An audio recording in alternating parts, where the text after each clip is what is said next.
Hi, I'm going to make a snail.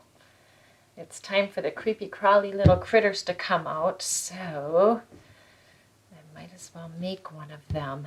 I'm using my little paper clip tool. It's just an extended paper clip taped to a pencil, and I'm going to cut the end of the snake I just made. Cut down the middle, kind of stand it up, separate it. Get where I'm going with this? That's the eyes of the snail. Okay. Stay there. Another little eye.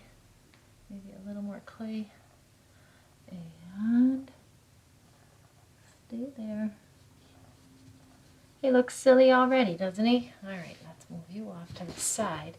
And then I'll work on that shell. I'm going to roll this out nice and long. It's so satisfying rolling this clay out and extending it as much as I can.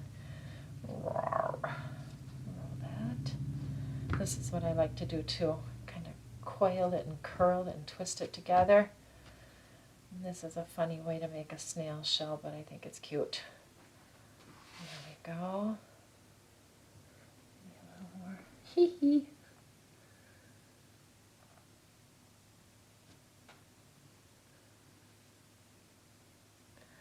And of course, he needs a little smile. There you go. There's a little snail.